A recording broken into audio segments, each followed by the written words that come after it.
Alrighty guys, we're back today and we're going to talk a little bit more today about the Think 3. And we've talked about this before, I know, but I can't stress enough when you guys get your collar, what you want to be thinking in terms of is I'm teaching the dog 3 basic behaviors, and I'm not teaching them all at the same time. I'm teaching them separately. In the beginning, you only want to teach the dog to come when you get, with the collar. So when you first get your collar, you're only going to be practicing getting the dog to come to you and getting him to come when he's running around loose in the yard or even in the house or somewhere out, not from a stay. So the dog is running around, and we've talked about this before, where the dog has got his back turned to you. We're not going to practice any of the making the dog stay and then calling it to us. You're not going to do that at all. So in the beginning, the dog's going to be what we call out of balance. We're only going to be able to use the collar to get the dog to come to us. Then the next behavior that we're going to teach is teaching the dog to stay with the collar. And again, we're going to teach that completely separate. I want stay to mean remain stationary, that I want you to stay right where you are. Good boy.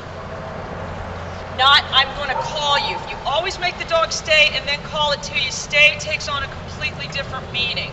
So again, we've got a dog that's a little bit more in balance now because we've got the 2 behaviors. Then the 3rd behavior, we're going to teach the dog to go away. And the reason we do this, you guys, is because all dog training is an extension of one of those 3 behaviors. So if you look at any kind of thing where they're making the dogs, even police dogs or anything, they're making them go away or they're making them come back and stop, field trials, obedience trials, anything, and we're just, these are all, of course, just designed just to train your house pet. But, I want you to think of the 3 action introduction as the ABCs. If you came to me and said, I want to teach my child to read, I would say they have to learn the alphabet first. So that's how I want you guys to think of it. Think 3 when you get your collar.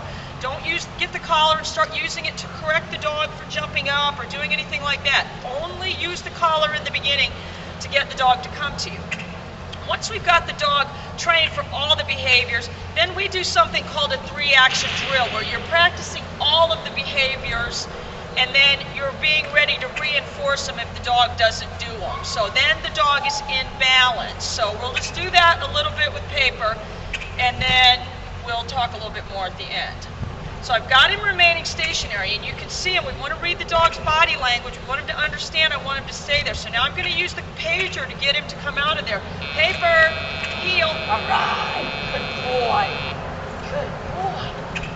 Good boy. In your place. Good boy. All right. Good boy.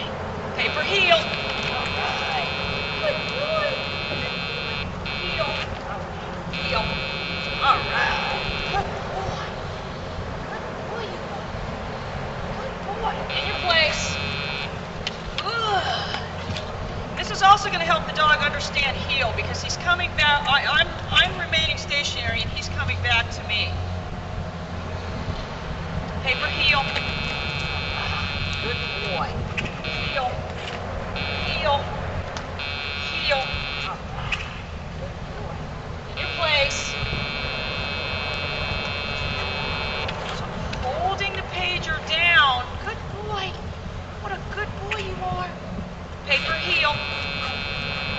Good boy. In your place.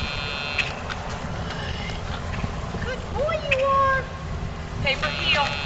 All right. So when we're doing this, you guys, the dog is doing all the work. My feet are planted. I'm basically staying completely still. In your place. All right. Good boy. Paper, heel. Good. In your place. All right. Good boy. Paper, heel. Heel. All right. Heel. Good boy. Heel. Down. In your place. All right. Good boy. He's such a good boy. All right, you guys, so that was the lesson for the week. So I want you to remember that. Think 3. Think 3. Think 3. See you guys. Bye.